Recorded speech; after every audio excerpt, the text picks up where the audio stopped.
Parabéns! Você chegou ao 138º dia.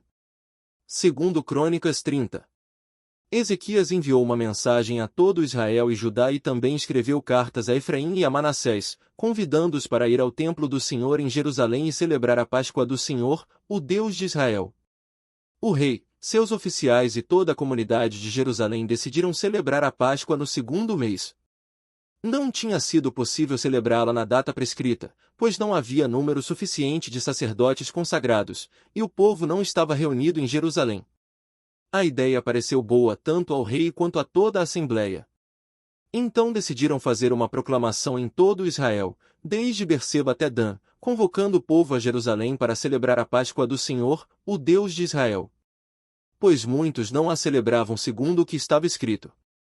Por ordem do rei, mensageiros percorreram Israel e Judá com cartas assinadas pelo rei e pelos seus oficiais, com a seguinte mensagem: Israelitas, voltem para o Senhor, o Deus de Abraão, de Isaque e de Israel, para que ele se volte para vocês que restaram e escaparam das mãos dos reis da Assíria. Não sejam como seus pais e seus irmãos, que foram infiéis ao Senhor, o Deus dos seus antepassados, de maneira que ele os deixou em ruínas, conforme vocês veem. Portanto, não sejam obstinados como seus antepassados, submetam-se ao Senhor. Venham ao santuário que ele consagrou para sempre. Sirvam ao Senhor, ao seu Deus, para que o fogo da sua ira se desvie de vocês.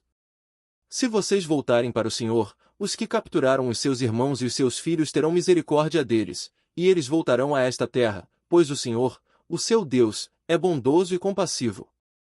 Ele não os rejeitará, se vocês se voltarem para ele. Os mensageiros foram de cidade em cidade, em Efraim e em Manassés, e até em Zebulon, mas o povo zombou deles e os expôs ao ridículo. No entanto, alguns homens de Asser, de Manassés e de Zebulon humilharam-se e foram para Jerusalém. Já em Judá a mão de Deus esteve sobre o povo dando-lhes unidade de pensamento para executarem o que o rei e os seus oficiais haviam ordenado, conforme a palavra do Senhor. Uma imensa multidão reuniu-se em Jerusalém no segundo mês, para celebrar a festa dos pães sem fermento. Eles retiraram os altares que havia em Jerusalém e se desfizeram de todos os altares de incenso, atirando-os no vale de Cedron. Abateram o cordeiro da Páscoa no dia 14 do segundo mês. Os sacerdotes e os levitas, envergonhados, consagraram-se e levaram holocaustos ao templo do Senhor. E assumiram seus postos, conforme prescrito na lei de Moisés, homem de Deus. Os sacerdotes aspergiram o sangue que os levitas lhes entregaram. Visto que muitos da multidão não haviam se consagrado, os levitas tiveram que matar cordeiros da Páscoa para todos os que não estavam cerimonialmente puros e que por isso não podiam consagrar os seus cordeiros ao Senhor. Embora muitos dos que vieram de Efraim, de Manassés, de Issacar e de Zebulon não se tivessem purificado, assim mesmo comeram a Páscoa, contrariando o que estava escrito. Mas Ezequias orou por eles, dizendo: Queira o Senhor, que é bondoso, perdoar todo. Aquele que inclina o seu coração para buscar a Deus, o Senhor, o Deus dos seus antepassados, mesmo que não esteja puro de acordo com as regras do santuário. E o Senhor ouviu a oração de Ezequias e não castigou o povo. Os israelitas presentes em Jerusalém celebraram com muita alegria a festa dos pães sem fermento durante 7 dias. Diariamente os levitas e os sacerdotes cantavam louvores, ao som dos instrumentos ressonantes do Senhor. Ezequias dirigiu palavras animadoras a todos os levitas, que mostraram boa disposição para com o serviço do Senhor. Durante os 7 dias eles comeram suas porções das ofertas, apresentaram sacrifícios de comunhão e louvaram o Senhor, o Deus dos seus antepassados. E toda a assembleia decidiu prolongar a festa por mais 7 dias, e a celebraram com alegria. Ezequias, rei de Judá, forneceu 1000 novilhos e 7.000 ovelhas e bodes para a assembleia, e os líderes, 1000 novilhos e 10.000 ovelhas e bodes. Muitos sacerdotes se consagraram. E toda a assembleia de Judá se regozijava, juntamente com os sacerdotes, com os levitas e com todos os que se haviam reunido, vindos de Israel, inclusive os estrangeiros que viviam em Israel e em Judá. Houve grande alegria em Jerusalém, pois desde os dias de Salomão, filho de Davi, rei de Israel, não havia acontecido algo assim na cidade. Os sacerdotes e os levitas levantaram-se para abençoar o povo, e Deus os ouviu, a oração dele chegou aos céus, sua santa habitação. Segundo Crônicas 31. Quando a festa acabou, os israelitas saíram pelas cidades de Judá e despedaçaram as pedras sagradas e derrubaram os postes sagrados. Eles destruíram os altares idólatras em todo Judá e Benjamim, e em Efraim e Manassés. Depois de destruírem tudo, voltaram para as suas cidades, cada um para a sua propriedade. Ezequias designou os sacerdotes e os levitas por turnos, cada um de acordo com os seus deveres, para apresentarem holocaustos e sacrifícios de comunhão, ministrarem, darem graças e cantarem louvores junto às portas da habitação do Senhor. O rei contribuía com seus próprios bens para os holocaustos da manhã e da tarde e para os holocaustos dos sábados, das luas novas e das festas fixas, conforme o que está escrito na lei do Senhor. Ele ordenou ao povo de Jerusalém que desse aos sacerdotes e aos levitas a porção que lhes era devida a fim de que pudessem dedicar-se à lei do Senhor. Assim que se divulgou essa ordem, os israelitas deram com generosidade o melhor do trigo, do vinho, do óleo, do mel e de tudo que os campos produziam. Trouxeram o dízimo de tudo. Era uma grande quantidade.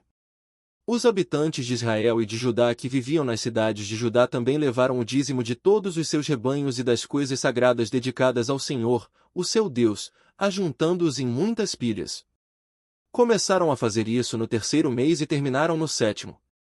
Quando Ezequias e os seus oficiais chegaram e viram as pilhas de ofertas, louvaram o Senhor e abençoaram Israel, o seu povo.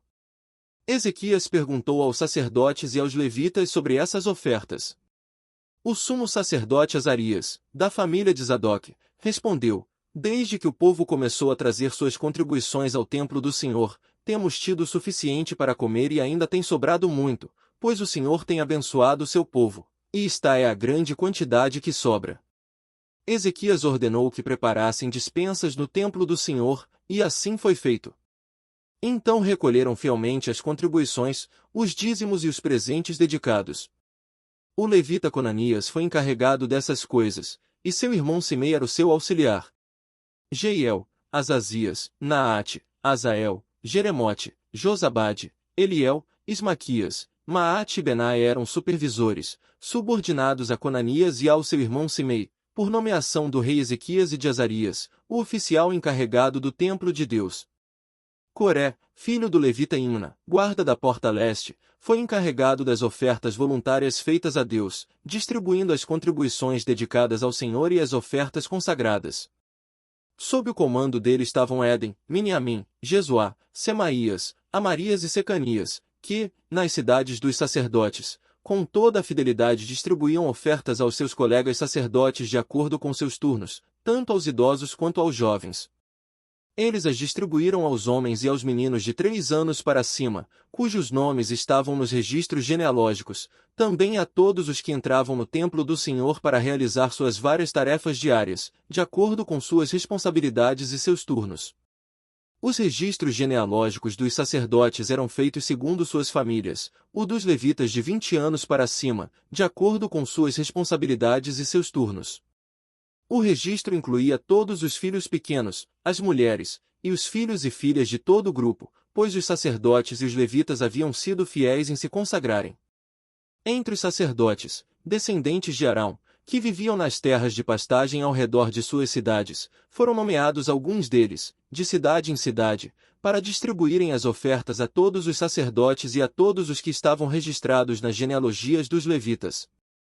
Foi isso que Ezequias fez em todo o reino de Judá. Ele fez o que era bom e certo, e em tudo foi fiel diante do Senhor, do seu Deus. Em tudo que ele empreendeu no serviço do templo de Deus e na obediência à lei e aos mandamentos, ele buscou o seu Deus e trabalhou de todo o coração, e por isso prosperou. Segundo Crônicas 32. Depois de tudo que Ezequias fez com tanta fidelidade, Senaqueribe, rei da Assíria, invadiu Judá. Ele sitiou as cidades fortificadas para conquistá-las. Quando Ezequias viu que Senaqueribe pretendia guerrear contra Jerusalém, consultou os seus oficiais e os comandantes do exército sobre a ideia de mandar fechar a passagem de água das fontes do lado de fora da cidade, e eles concordaram. Assim, ajuntaram-se muitos homens, e fecharam todas as fontes e o riacho que atravessava a região. Eles diziam: por que deixar que os reis da Síria venham e encontrem toda essa água? Depois, com grande empenho consertou todos os trechos quebrados do muro e construiu torres sobre ele. Construiu outro muro do lado de fora do primeiro e reforçou os muros de arrimo da cidade de Davi, e mandou fazer também muitas lanças e muitos escudos.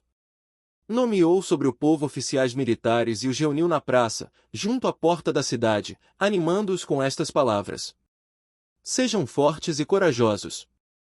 Não tenham medo nem se desanimem por causa do rei da Assíria e do enorme exército que está com ele, pois conosco está um poder maior do que o que está com ele. Com ele está somente o poder humano, mas conosco está o Senhor, o nosso Deus, para nos ajudar e para travar as nossas batalhas. E o povo ganhou confiança com o que disse Ezequias, rei de Judá. Mais tarde, quando Senaqueribe, rei da Síria, e todas as suas forças estavam sitiando Laques, mandou oficiais a Jerusalém com a seguinte mensagem a Ezequias e a todo o povo de Judá que morava lá. Assim diz Senaqueribe, rei da Síria, em que vocês baseiam a sua confiança, para permanecerem cercados em Jerusalém? Quando Ezequias diz, o Senhor, o nosso Deus, nos salvará das mãos do rei da Síria, ele os está enganando, para deixá-los morrer de fome e de sede.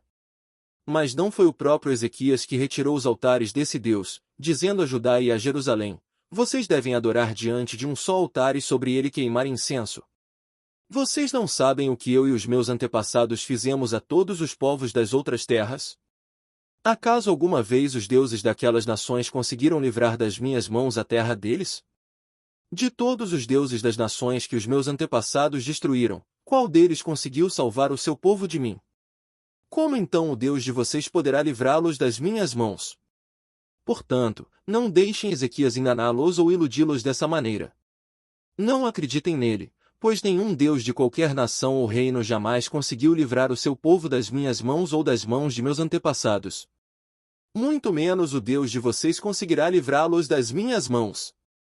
Os oficiais de Senaqueribe desafiaram ainda mais a Deus, ao Senhor, e ao seu servo Ezequias. Senaqueribe também escreveu cartas insultando o Senhor, o Deus de Israel, e o desafiando, assim como os deuses dos povos das outras terras não livraram o povo deles das minhas mãos, também o Deus de Ezequias não livrará o seu povo das minhas mãos.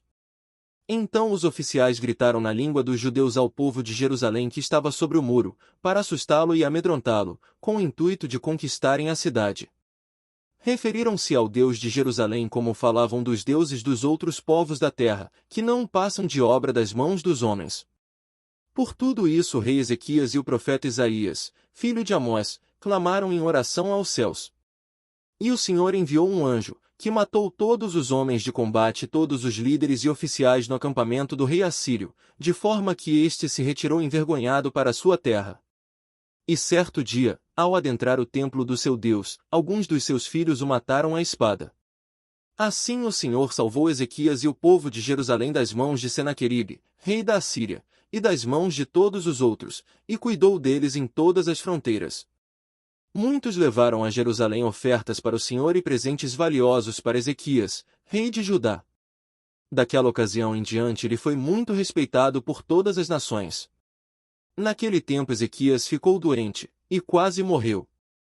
Ele orou ao Senhor, que lhe respondeu dando-lhe um sinal miraculoso.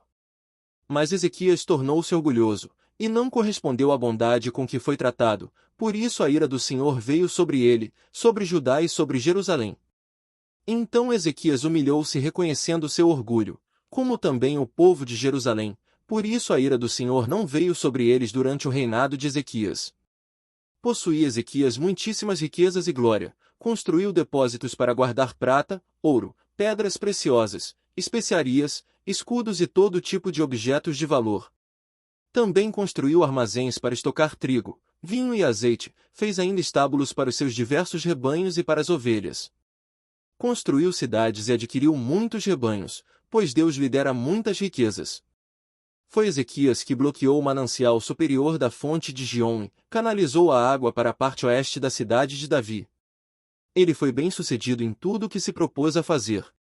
Mas, quando os governantes da Babilônia enviaram uma delegação para perguntar-lhe acerca do sinal miraculoso que havia ocorrido no país, Deus o deixou, para prová-lo e para saber tudo o que havia em seu coração.